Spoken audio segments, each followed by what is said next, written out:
एक चौपाई को आधार बनाकर 5 दिन की हनुमान कथा सुंदर कांड पर सुनाएंगे। किस पर सुनाएंगे? 5 दिन की कथा सुनने के लिए कौन कौन तैयार है? हमने चौपाई सोची, कौन सी चौपाई गाएं, तब तक हमारे मन में आई, आहा,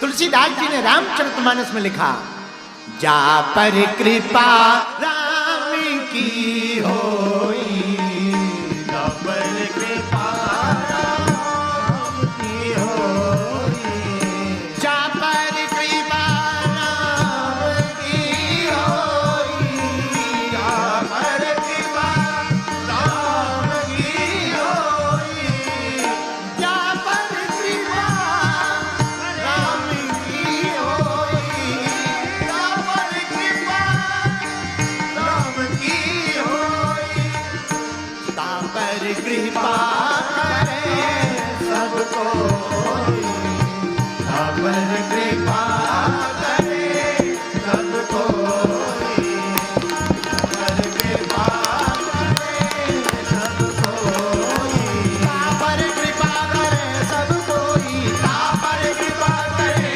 सबको, जा पर कृपा राम की होई, जा पर कृपा राम की होई, श्री राम जय राम जय जय राम, श्री राम जय राम जय जय राम। आहा, तुलसीदास जी चौपाई में कहते हैं, जा पर कृपा राम की होई, तो परिणाम क्या? ता पर कृपा करे सबको। देखो तो क्या अद्भुत बात है, जिस पर राम जी कृपा कर दें उस पर सब कोई कृपा करता है। मेरे प्रिय जनों, जगत रूठ जाए पर जगदीश ना रूठे ना, तो कोई बाल बांका नहीं कर सकता है। और जगत तुम्हारे पक्ष में हो पर जगदीश तुम्हारे विपक्ष में हो तो तुम्हें कोई बचा भी नहीं सकता। इसलिए एक सूत्र नोट कर लो, क्या? हमें संसार को नहीं रिझाना है, हमें जगत को नहीं रिझाना, हमें जगत के पति जगदीश को रिझाना है। भगवान को रिझा लोगे तो दुनिया को अपना बना लोगे। बोलो सीताराम, जोर से बोलो, और जोर से बोलो। और हमारे प्रिय इस कथा के यजमान श्री अजय राय जी, जब हम इनके घर कुशीनगर से उतरकर इनके घर पे भोजन पाने के लिए बैठे, तब इनके पिताजी बड़े सरल हैं, तो बहू रानी ये प्रसाद परोस रहे थे, पिताजी आए, वो मिले तो बड़ी आंखों में आंसू भर के बोले, गुरुजी बड़ी कृपा हुई जो आप आए। तो हम उनको तो कुछ नहीं कह पाए, उनकी भावुकता, उनकी सहजता, उनकी सौम्यता और उनका वो गांव का एकदम शुद्ध अंदाज, तो हम कुछ उनको तो नहीं कह पाए, पर मन ही मन में लगा आप ठीक कह रहे हो कि हम आए, बड़ी कृपा हुई, पर सच तो ये है तुम्हारे घर पर भगवत भक्त बालक हो गया तो अब कोई भी तुम्हारे घर आ सकता है। जिसके घर पर भगवान का भगत हो जाए, भगवत भक्ति जिसके दिल में प्रकट हो जाए, उसकी जिंदगी में सब आते हैं। बोलो सीताराम। एक बात और पूछो, क्या पूछो?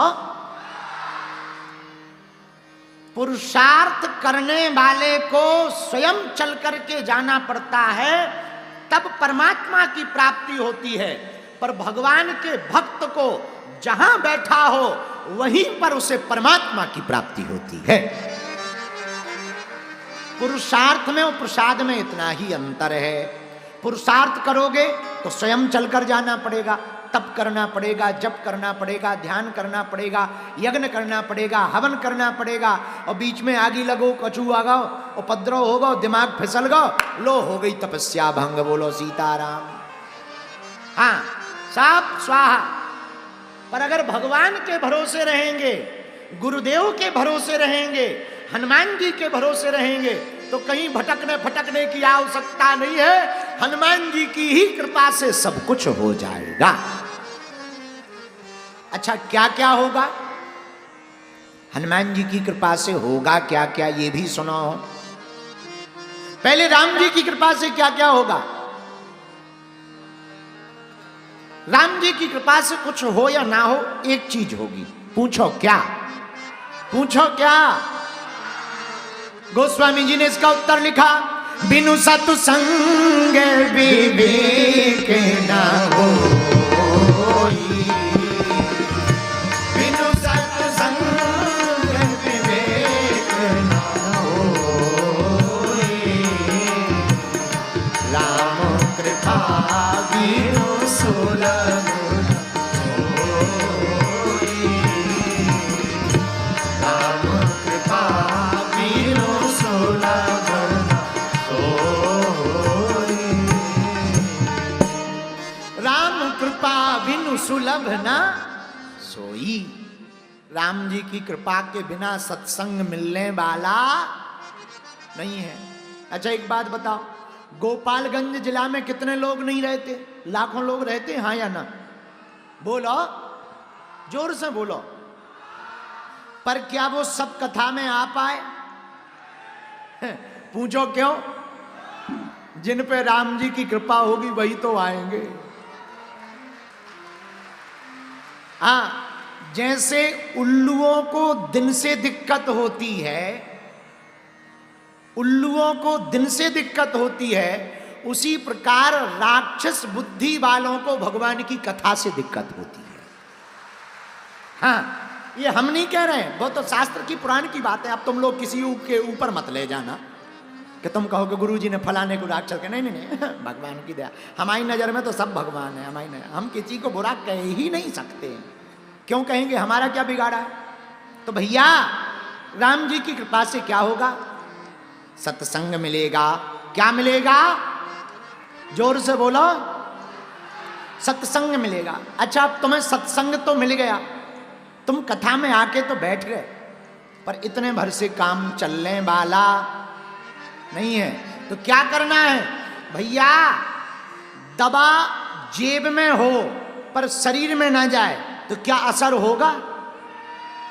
किसी को बीपी की दिक्कत हो, बीपी की गोली जेब में डाले हो आगे वाली, और फिर कहे दिक्कत नहीं है, गोली तो है, गोली तो है। ठटरी के वाले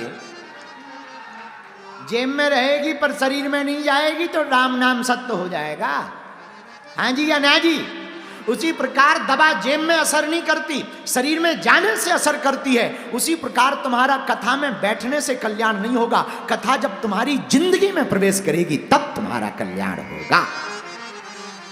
बोलो सीताराम।